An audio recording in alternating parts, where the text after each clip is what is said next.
Fatality.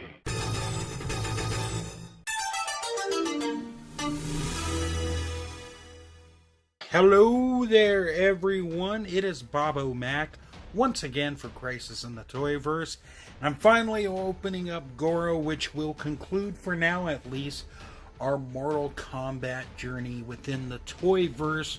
As you can see right now, we got the massive Goro figure kicking some tail right into Shao Kahn here.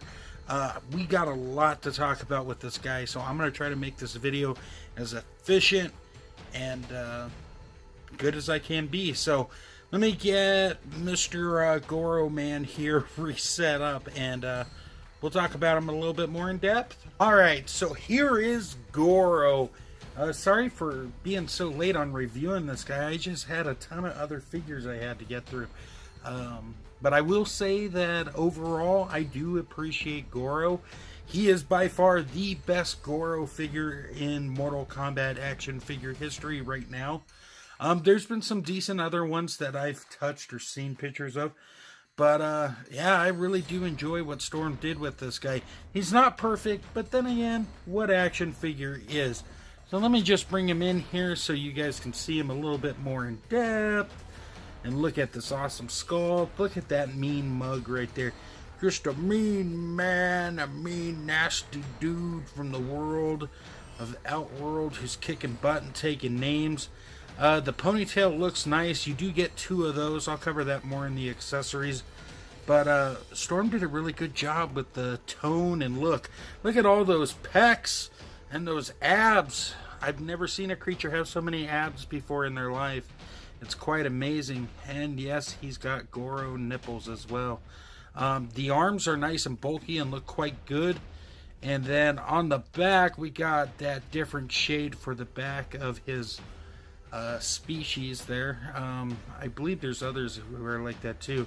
I'm trying to remember, like, Goro is just a unique and cool character. But Storm did a good job with all the spots and whatnot. They all came out quite good. His arms look good too. His armbands look fantastic. His, his belt here, along with his gym shorts or Speedo, those came out quite nice as well. We got some more spots down here at the bottom. I do appreciate the hands having the painted fingernails. I mean, it just adds to the overall figure. Look at those thunder thighs. Look at those veins. Those muscles. He's working out. And then, of course, we got the wrap foot there. And his toes are painted, too. No peg holes on the bottom of this guy. I mean, none of the other ones have it either. But, I mean, this guy is definitely top heavy. So you guys need to keep in mind with that. So let me just try to run through articulation. So if you have the ponytail connected, it does swivel around his head. Now it does have a tendency to fall out, so for the rest of this part of the review, I'm going to keep it off. But in terms of his head, we do get side to side action. He's got that long dumbbell joint on the inside. Let me just pop this off so you can see. He's basically built on an exoskeleton. I mean, when you really think about it, I'll show you. It's just parts underneath there. So, I mean, but the articulation overall really flows well. In terms of the upper body, at least, we have the diaphragm joint that allows it to go forwards and back. And this is made of a soft good, so that is very nice, and it can rotate and whatnot. Now, the midsection of his body here, it's very stiff on mine, but you can bring it back quite a bit. If I lift the gi up and bring it down, it's made of a harder plastic, as you can see. But you do get some great range of motion with them. Side to side, all the way around. It really comes out good. Some twisting. I'd probably be careful with that. Maybe I shouldn't be doing that. But, you know, you definitely got motion there, which is pretty impressive for a big guy. Now, his upper arms, they have that butterfly joint that we've seen with other figures in the line. And let me see if I can get the camera to focus. So you do have that. And then his arm does go up that much. It can go down. Let's see, look, I popped it out. I gotta pop it back in. let's do the other side. The arm goes out that much. It goes down and all the way around. There is a double joint built in, but you know, it only goes like 90 degrees or so. So there is that. This is a softer piece, but the detail on that came out great, by the way. Then we got the ball hinge peg system built in. So you got full rotation, and then it goes up and down like so. So pretty cool there. Now with the second set of arms, it's just a ball peg put in, so it goes out, in, and you can bring it all the way around. I think it would have been cool for this thing to have a diaphragm, or not a diaphragm, but a butterfly joint as well. But once again, you have the bicep cut, single bend at the elbow, and the ball peg at the hand. That allows for swiveling and hinging and whatnot. In terms of the lower body, Goro can do the splits no problem. Of course, he's got that ball peg there that allows the thigh to rotate as well. He can kick up tremendously well. And he can kick back all the way too. We do have a double bend at the knee. And then at the foot here, I've actually had some problems with this, and I wanted to point this out. I had to replace the peg because it broke on me. But it does hinge up. It does go back. Does rotate all the way around. You can get it to rock a little bit, but not that much.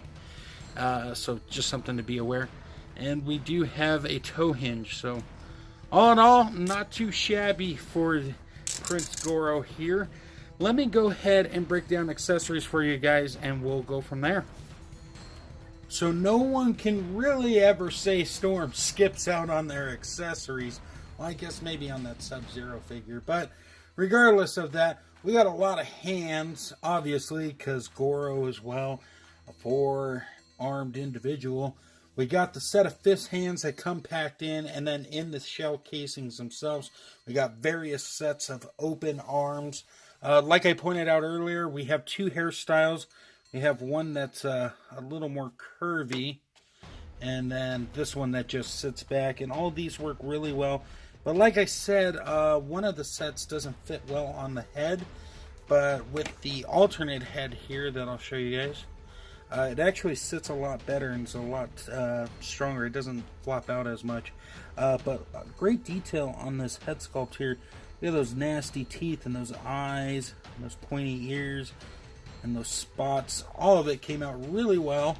And then we have this weird clip based thing that you can plug in and use for these effects here. You get 2 fists. They're done in green. I believe the green comes from later incarnations of Goro, if I'm not mistaken. I think in the original it was a different color, but I could be wrong on that. It's been a while since I've played the game. But these are really nice, and they have peg holes so you can fit them in. My only complaint is that the arm here you only get one arm that connects to this flat piece of the base. So you can have one flop around, but you can't have the other, and that's kind of a bummer. It would have been nice to have both of them able to fly as Goro shoots them out. And then of course you get this clip base here to tighten things in. I wouldn't recommend putting Goro on this thing, but you could probably fit other figures on it and it would work a lot better. And then you do get another pagan piece there for the other arm. So yeah, that pretty much runs down accessories. Let's go ahead and do a quick size roundup and call this video a day. So for our size roundup, I figured we'd bring in the 3 different scales that we are dealing in within this Storm Collectibles Mortal Kombat line. Obviously in the middle, standing at the tallest, is of course Prince Goro. As you can see, Shao Kahn is a big and bulky figure, but he is definitely dwarfed by Prince Goro. And then of course we got Noob Saibot, who is our standard ninja size. I really love the scaling here. You feel like you're starting to get a world now. I know we've covered lots of ninjas, but like with Khan and Goro, it's just starting to feel really cool. Hopefully we get a classic Shang Tsung, but we will see if that happens. But yeah, guys, you know, that's pretty much going to do it for the review. As for if you should pick it up or not, you know, being honest, this is a really cool action figure. even though the feet are somewhat hindered by articulation, overall I really love this guy, and I'm really happy to have him in my collection. So if you can find a way to grab this guy, go ahead and pick it up. I picked mine up on eBay, to be honest with you, and minus the foot issue, I haven't had really any other problems with it. But yeah, that's gonna do it. Thank you guys very much for stopping by. Without you, nothing is possible. So I do appreciate everyone stopping by and saying hi and doing things of that nature. So thank you guys very, very much. I know you guys all have time and things going on in your life. So for you to watch this crazy man do YouTube videos and toy photography does mean a lot. Of course, you know about my sponsors. Go ahead and click the link if you get a free moment. One takes you to Undercover Kates, the other to Extreme Dash Sets. And you guys know all about that stuff. But slideshow at the end. Hope everyone's doing great. And until next time, everyone, great googly moogly.